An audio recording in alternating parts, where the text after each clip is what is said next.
matin. émission bi yee waa Sénégal. RFM matin 7h40 sunu gan Bakary Cissé salaamaaleykum. maaleykum salaam Babacar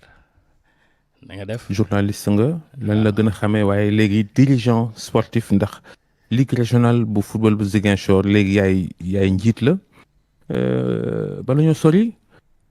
lu jafe woon la wala lu yomboon la pal gi. bon Babacar permettez ma nuyu ñi nga xamante ni mooy sunu auditeurs yi di nuyu sama xarit Georges Déthié Diop di la nuyu aussi parce que fii sama kër la daanaka de décembre 2017 ba novembre 2024 dama doon liggéey ci kër gi di nuyu ñëpp. waaw pour question bi je pense que question bu jafe la pour tontu parce que man bi may dem Ziguinchor pour briguer li nga xamante ni mooy poste président ligue régionale bi dafa di loo xamante ni c'est venu de façon naturelle parce que effectivement sama slogan de campagne le sursaut la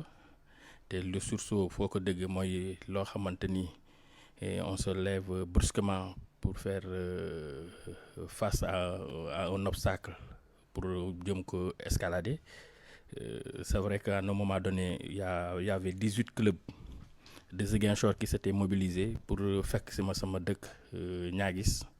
pour dire effectivement que bëgg nañ ma tabb président de la ligue régionale de football parce que gis nañu ni foofu si suñ gox bi football bi dafa bëre problème dafa bëre ay lënt-lënt donc man mi nga xamante ni 2021 laa sanc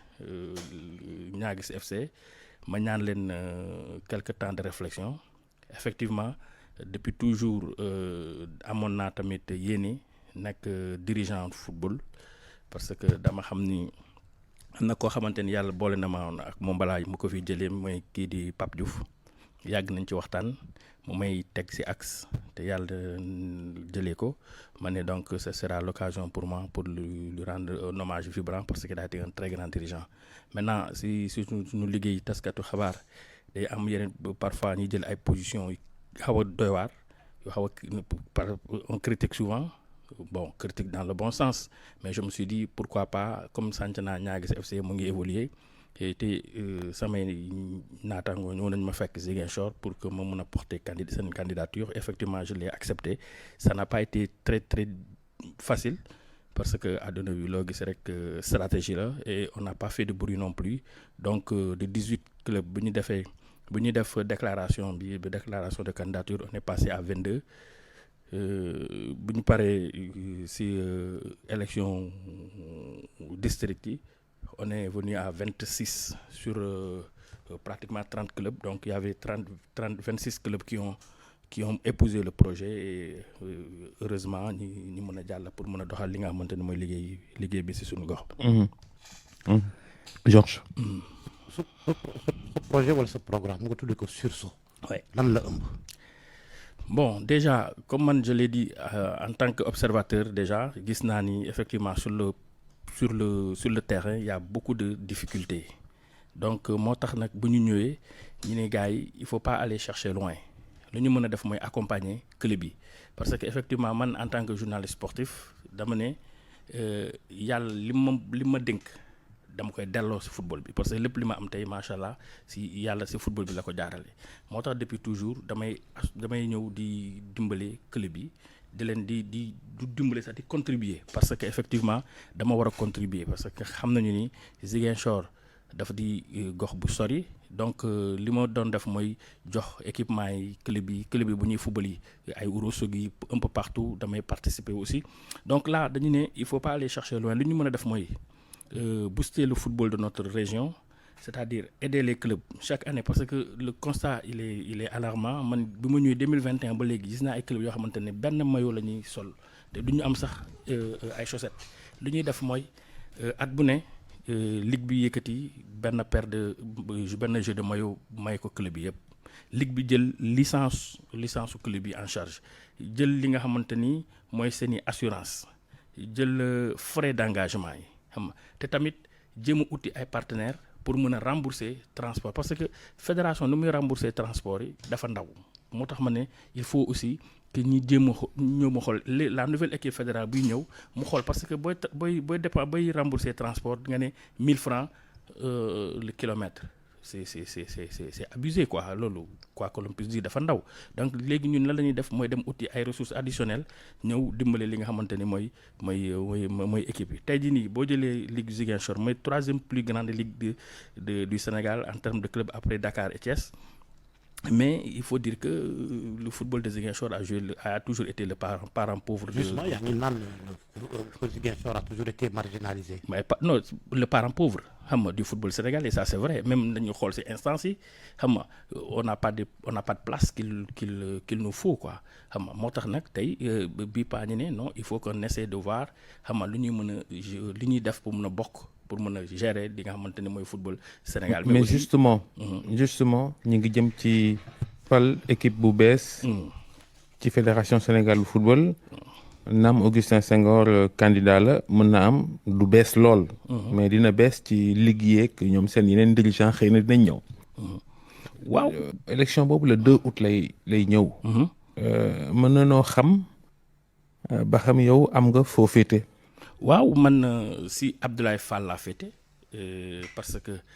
nit la boo xamante ni pratiqué naa ko Abdoulaye Fall mooy président ligue régionale de Diourbel te tamit mu am ay kàngam yu bëri yu ko dar ñi nga xamante ni bëgg nañu collaborer ak moom effectivement man je pense que je fais partie des rares personnes yi nga xamante ni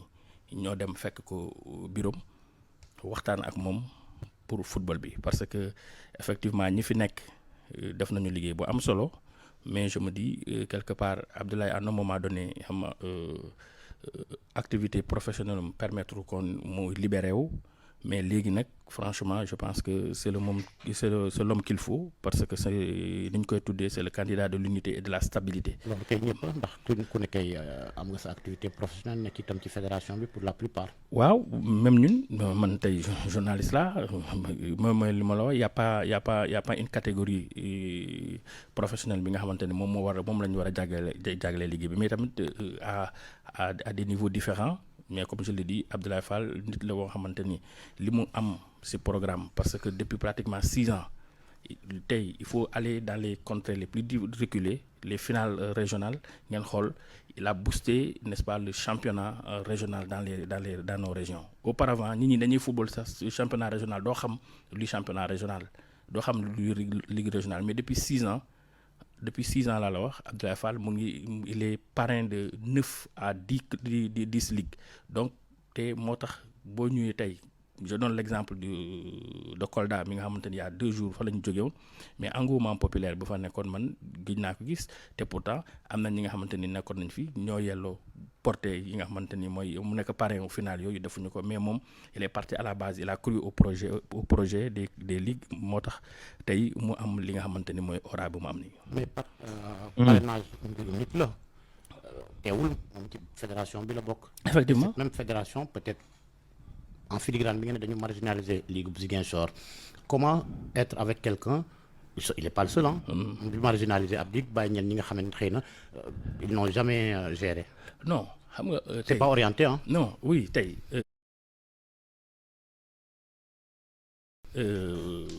Georges la réalité c'est que on ne peut pas faire du football nouveau au Sénégal parce que boo xoolee les textes ñi nga xamante ñoo ngi ko suñu football bi tout est prédéfini on vous dit le président de la fédération day nekk fii le premier vice-président est de facto le président de la Ligue Pro donc le deuxième vice-président est le président de la Ligue de football amateur troisième vice-président mooy président collège des présidents de ligue quatrième vice-président mooy l'ONCAV c'est réservé aux navétanes cinquième vice-président est réservé au football amateur sixième vice-président est réservé aux anciens internationaux donc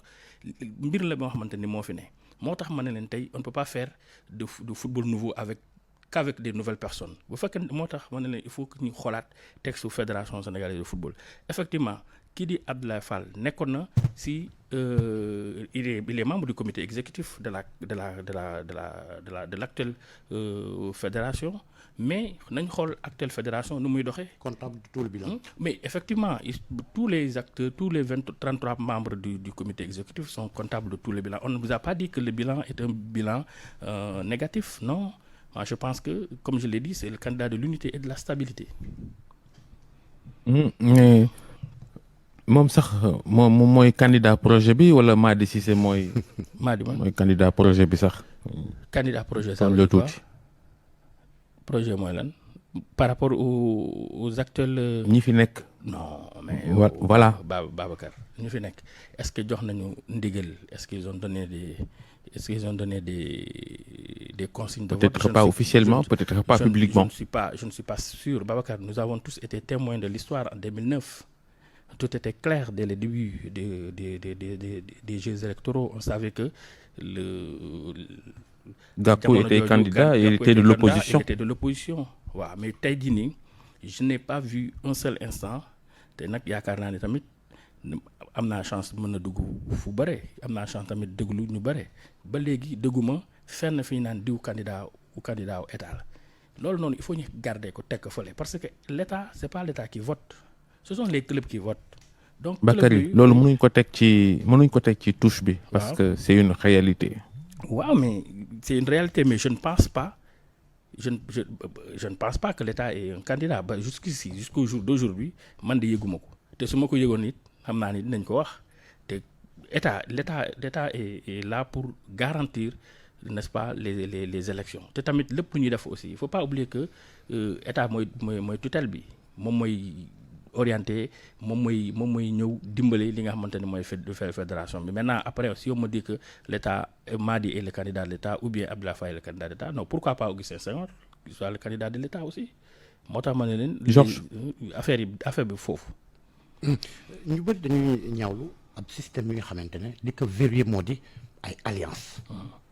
da ngay dégg ne camp Abdoulaye Fall ñi nga xamante ne ñoom ñooy camp Augustin Senghor ñi la aussi dem ci camp Madi est-ce que loolu xajamalul mbir mi. non mbir mi Augustin Senghor a ko xajamal nañu waxante dëgg. waay déet waay. ankay Babacar Augustin moo xajamal mbir mi avec tout le respect que je le voue man personnellement je pense que il n'est pas en train de jouer franc jeu parce que à un moment donné football bi bu ñu amee confiance ci yow depuis août 2009 jusqu'au jour d'aujourd'hui ça fait 16 ans de règne à un moment donné ñi nga àndal ñu ne la nañu taxaw fii jéem a indi keneen parce que si on vous dit 16 ans yow nga ñëwaat bëggaat 4 autres années ça veut dire quoi ça veut dire pendant 20 ans vous gérez le football de notre pays mais ayul tere amul dara lu koy tere. justement moralement amul dara lu ko tere loolu je m'attendais à cette question là Babacar xam nga amul dara lu ko tere mais sur le plan de l'éthique moralement xam nga tey Augustin man bu fekkente ni moom lépp lu mu déggale woon ak waa football bi jëfee na ko dinaa ne il est sur la bonne voie parce que il avait dit dernier mandat dafa ne. Il a fait des résultats. Non, il a fait des résultats. Le football sénégalais a connu ses meilleurs chiffres, ses meilleurs résultats avec Augustin Senghor. Au-delà de ces résultats, on est tous là, Babacar. Même toi, tu es comptable de ce bilan. Dernièrement, si je me fallait, je ferais des textes ma priorité. Je vais faire des textes. Nous traînons jusqu'au mois de février dernier. Pourtant, ils ont saisi l'État, ils ont saisi la FIFA. FIFA defal leen ay recommandations contraignantes et des recommandations non contraignantes pour que ñu defaraat ñu xoolaat bu baax càmbaraat bu baax texte yi mais depuis août 2021 jusqu'au jour d'aujourd'hui jusqu'au mois de février dernier lañ soog a wax ni non texte yi nañ jël yëfu wàllum texte yi teg ko fële bu ñu ci waxaat moo tax ma ne leen tey jii ni fédération bi. ñoom ñëpp mais c'est le président qui est la personne morale de cette affaire-là. La personne morale, mais la décision ne lui revient pas à lui seul. Non, mais si à un moment donné ñi war a def liggéey bi def nañ ko. Il y avait une commission ñoom Pape Sidi Lo ñoom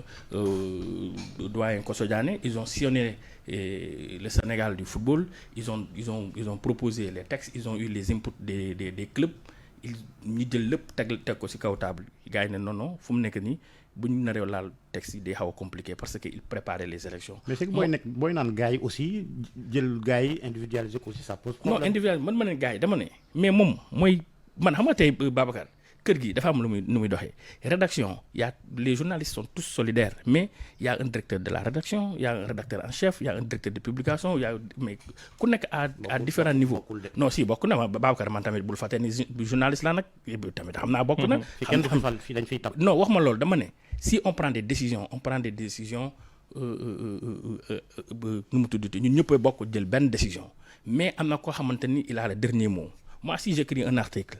ou bien un journaliste écrit un article en tant que rédacteur en chef man maay sama responsabilité moo engagé wu balaa ma ko jox sama directeur de publication mais l'article dès l'instant qu'il sort c'est le directeur de publication plainte bu naree am directeur de publication mooy wuy ji parce que il est l'auteur de l'article. yaa ngi wax Augustin Senghor dafay yàgg 16 ans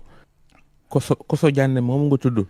waaw moo gën a yàgg foofu Augustin Senghor ci football bi. waaw mais dama ne. te ba léegi mi ngi ci biir. waaw dama ne Koso Diané il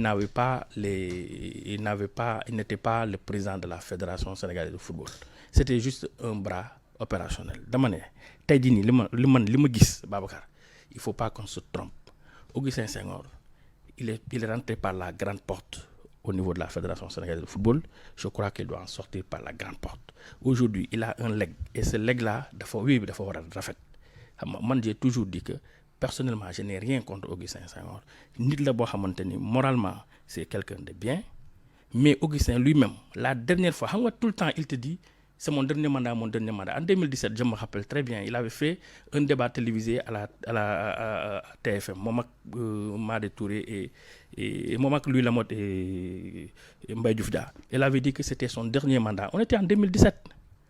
man j'étais là comme invité boobu je n'étais pas membre de la rédaction de la TFM dañ ma invité woon ma ñëw fekkee mu ne c'était mon dernier mandat parce que dafa sumb ay projet 2021 ñëw ñu ne y a un contexte bien particulier suite au protocole de Rabat qui voudrait qu'il soit le premier vice-président de la CAF derrière ki nga xamante ne mooy Patrice Motsepe boobu aussi il avait dit que c'était son dernier mandat ñëpp ne nañu manko derrière Augustin Senghor pour un consensus mu nekk dernier mandat et mieux lui-même là-bas il avait même signé un protocole il a signé à Eden Rock devant le CNOS que c'était son dernier mandat moo tax ma ne leen c'est très facile de dire que les textes le lui permettent oui les textes le lui permettent parce que il a refusé dès l'instant Abdoulaye Fall mi ngay jàppale Babacar da nga may ma moo nekkoon directeur financier fédération bi mu démissionné bàyyi poste bi noonu non Babacar tey mu bëgg a ñëw jiitewaat fédération bi Babacar je suis désolé paradoxal Babacar je suis désolé journaliste nga vérifier li ngay wax Abdoulaye Fall n'a jamais été directeur financier de la fédération il a été président de la commission des finances ak directeur financier déedéet non waaw loolu directeur financier nga wax. waaw d'accord président de la commission lan moo tax mu démissionné il a démissionné waa xoolal directeur financier. waaw dégg comprendre nga li ma bëgg a wax. waaw d'accord naa ma ne. xam nga sax directeur ngay wax fii te fële président la c'est toujours la même chose. déedéet du fu boobu parce que commission fii nii amul président. waaw léegi déglul fii am na président xam nga. rédaction bi waaw déedéet waaw rédaction amul président léegi ma ne il a démissionné c'est-à-dire il a démissionné de son poste de président de commission des finances parce que dafa gis ni Augustin Senghor di doxal il est l'alpha et l'oméga de tout xam nga moo tax mu ne man mi nekk seen biir commission bi dañu la koy jox Augustin Senghor moo la koy jox parce que le président de la fédération moom moo am pouvoir discrétionnaire di dire que diw dinaa la dénk commission bi diw dinaa la dénk commission bi diw dinaa la dénk commission mais bu la dénkee aussi te bàyyi la nga doxal te kenn xamul li dugg ci compte yi kenn xamul lu génn ci compte yi kenn xamul au niveau fédéral xam nga les négociations nu comment ça se passe demander à Augustin Senghor de faire le point aujourd'hui de la situation. da nga jot dafa am une opacité dans la gestion. non je ne saurais dire que c'est opaque mais je veux dire il peut pas tout centraliser tey boo jëlee comment dirais-je encore le marketing de la fédération Puma demande à Augustin Senghor ko ñaata la Puma di fay il est le seul à le savoir aucun membre du comité exécutif ne saurait dire lii la Puma di fay lii la diw di fay lii la di fay tout est centralisé maintenant moom dafa ne man président commission des finances là mënuma nekk ci mbir te xawma compte yi mënuma am accès ci compte yi je ne peux rien avoir mais autant démissionner et rester membre simple du comité exécutif s'il avait jërëjëf Bakary waxtu wi jot na waaw xam nañ ne ku jege Sadio Mané nga conseiller nga dañuy wax ci ñàkk a ñëwam ci équipe nationale bii passé match Angleterre yeeg Irlande ñu ne pour convenance personnelle monsieur Sow gis loolu fu mu nekkoon aji woon na Màkka mais est-ce que loolu mooy raison wu absence am ci équipe nationale. mais Babacar yow kay tontu nga ci yow Sadio depuis mois de mai 2020 mu ngi wuyu si équipe nationale Sénégal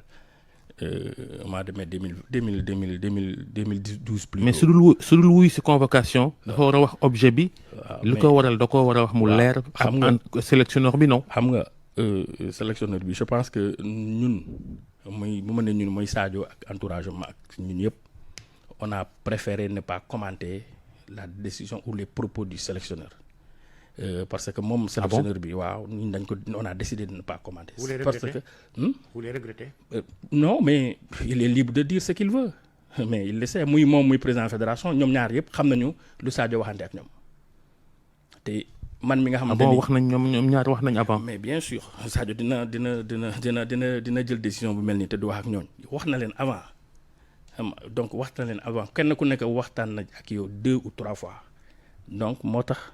bi Pape Thiaw defee sorti xam nga Pape man dama koy comprendre Pape il réfléchit en France en wolof pour parler en français c'est pas grave xam nga kenn ku nekk am nga say limites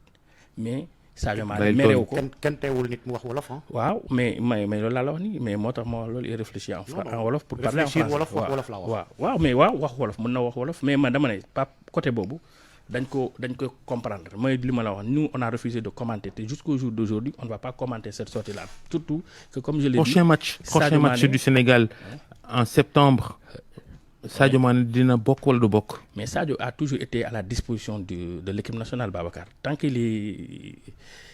joue de toutes ses capacités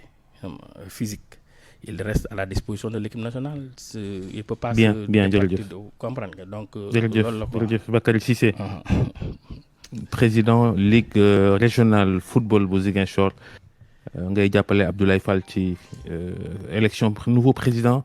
wala bokk dañ xam ba xam Augustin Senghor dina faloo am déet waaye AG bi nga xam ne mooy waaj am ci fédération Sénégal bu football Abdoulaye Fall ngay jàppale jërëjëf Georges jërëjëf Soxna Naata